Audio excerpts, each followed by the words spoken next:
Erol Business by Rumeur Publique, le podcast qui fait découvrir les nouveaux livres des éditions Erol avec leurs auteurs.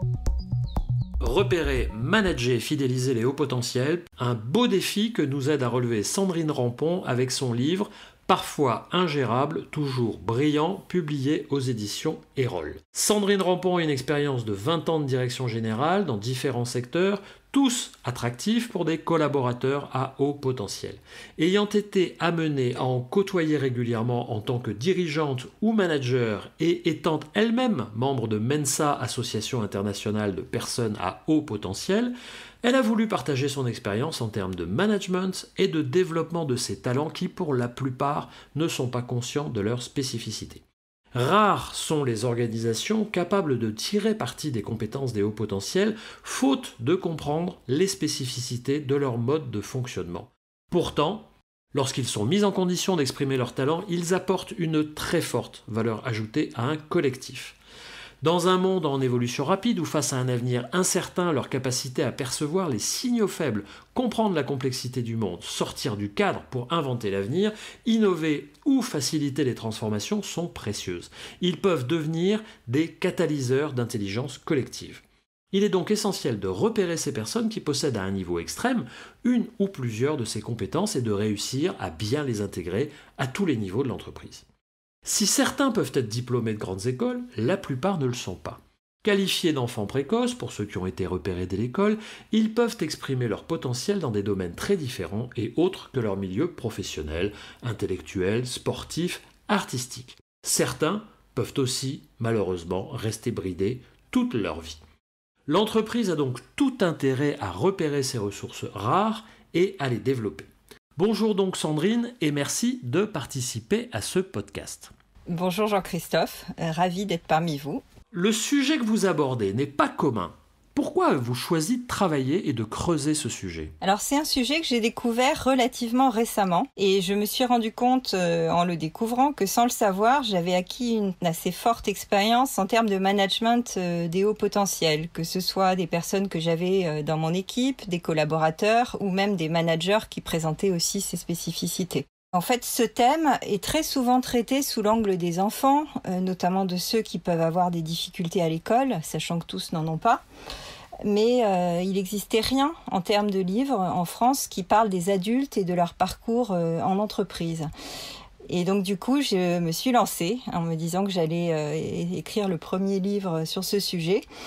Et pour cela, je suis allée à la rencontre d'une trentaine de hauts potentiels confirmés et de managers ou de personnes qui interagissaient avec eux en entreprise. Et c'est sur cette base-là que j'ai construit l'ouvrage. Mais justement, à qui s'adresse avant tout ce livre ? Alors, je l'ai écrit en priorité pour les managers, les DRH et les dirigeants. J'avais comme ambition de démystifier ces profils pour ces personnes-là et de leur donner les clés pour en tirer parti. Et en réalité, il s'avère que c'est aussi un guide qui va servir aux personnes directement concernées comme une sorte d'outil de développement personnel.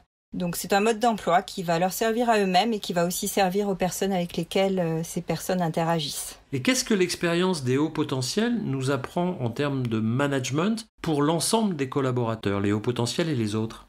Alors, la manière de définir le haut potentiel, ce qui fait consensus, c'est que c'est une personne qui a à la fois un QI élevé et une forte sensibilité, ce qui s'explique souvent par le développement un peu exacerbé de un ou plusieurs des 5 sens, qui d'ailleurs peut donner des capacités artistiques en fonction des sens qui sont développés. En fait, la combinaison de ces deux éléments fait que ce sont des personnes qui, face à une situation, vont réagir généralement beaucoup plus vite et beaucoup plus fortes que les autres. Moi, j'aime bien dire que ce sont des super capteurs dans une organisation, et notamment des super capteurs des dysfonctionnements. On parle souvent d'eux comme étant des personnes qui peuvent avoir des difficultés avec l'autorité, qui sont allergiques au management. Et pour moi, c'est quelque chose qui est inexact. En effet, face à une incompétence ou une défaillance managériale, ça va être des personnes qui vont réagir plus vite et plus fort que les autres parce qu'elles vont mal tolérer tout ça. C'est des personnes qui sont extrêmement exigeantes vis-à-vis d'elles-mêmes et qui projettent cette exigence aussi sur les autres.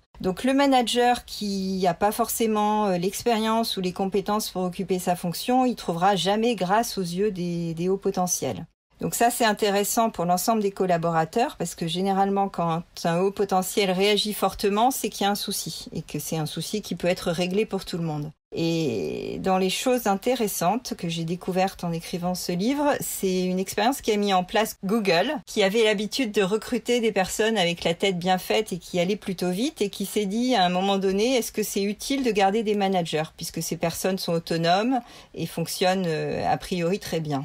Donc ils ont lancé une étude sur ce sujet et contre toute attente, l'étude a révélé que le manager était extrêmement important pour ces personnes dont la plupart sont des personnes à haut potentiel.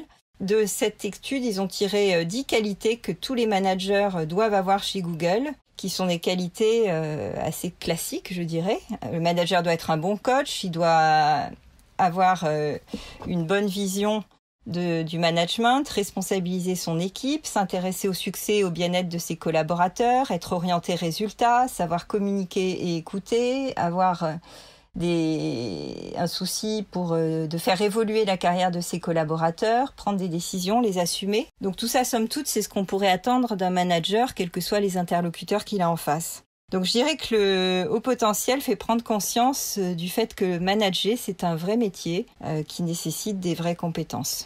Et est-ce que tout ce que vous avez découvert à l'occasion de l'écriture de ce livre a un impact, pensez, sur les parcours professionnels dans les entreprises ? Alors, là aussi, je dirais que les hauts potentiels peuvent quelque part montrer une voie. Certains ont un parcours assez atypique parce ils ont des personnalités très différentes. Bien évidemment, le haut potentiel ne peut pas suffire à définir un être humain, loin de là, ni à en faire d'ailleurs un être humain à part. C'est des personnes qui ont néanmoins toutes besoin d'apprendre en permanence, d'être stimulées, d'être alimentées en nouveautés.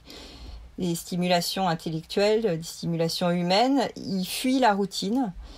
Et ce qui fait leur force, c'est qu'ils sont capables de faire le lien entre les différents apprentissages. Donc plus ils apprennent, plus ils s'enrichissent et plus ils enrichissent leur organisation. Bon, ces caractéristiques parfois sont pas évidentes pour une organisation parce qu'il y a des parcours un peu figés, des parcours un peu linéaires qui conviennent pas toujours au potentiel. Néanmoins, de plus en plus, les organisations prônent l'intrapreneuriat et s'organisent en fonction de ça, c'est-à-dire qu'elles confient des projets aux collaborateurs en plus de leurs fonctions habituelles. Elles les autorisent parfois à aller s'immerger dans des startups. Elles les autorisent aussi parfois à prendre des postes d'administrateurs dans d'autres sociétés. Donc tout ça, ce sont des pratiques qu'on voit de plus en plus fréquentes liées à cette valorisation de l'entrepreneuriat et ce sont des pratiques qui sont très bénéfiques au potentiel parce que justement, elles répondent à ce besoin de variété, de diversité et d'évolution. Donc là aussi, je dirais que ce type de parcours est intéressant parce qu'aujourd'hui, on peut penser avec l'évolution rapide des organisations que les parcours linéaires n'ont pas beaucoup d'avenir. Et même si ça peut sembler confortable à certains collaborateurs, ça les met quelque part en danger parce que ça limite leur employabilité. Quels sont les principaux enseignements ou, si c'est possible, de tirer des conseils que vous pourriez donner d'une part aux personnes à haut potentiel et d'autre part à leurs managers et aux dirigeants d'entreprise ? Alors le premier conseil que je donnerais, c'est le même pour les deux, autant le haut potentiel que le manager, c'est de développer ce qu'on appelle les soft skills, c'est-à-dire l'intelligence relationnelle et la capacité à travailler avec des personnes différentes. Ça veut dire que le haut potentiel, il a intérêt à prendre conscience de ses particularités. Comme vous le disiez tout à l'heure, beaucoup sont nés comme ça, ont évolué sans avoir forcément de problèmes majeurs d'adaptation ou quoi que ce soit. Ils ne savent pas qu'ils ont des particularités de fonctionnement cérébral et que cela peut avoir des conséquences. Donc c'est intéressant que chacun en prenne conscience et prenne conscience des besoins que ça peut impliquer et apprennent à communiquer sur ces besoins. Quant aux managers, je leur donnerai pour conseil de suivre les conseils et l'exemple de Google en termes de comportements managériaux, de façon à développer l'ensemble de leurs collaborateurs. Normalement, ça se passera bien avec les hauts potentiels à partir du moment où ils prennent conscience de ce rôle de management qui souvent se rajoute à un rôle technique. C'est rare qu'un manager ne fasse que du management et c'est pas toujours évident pour lui.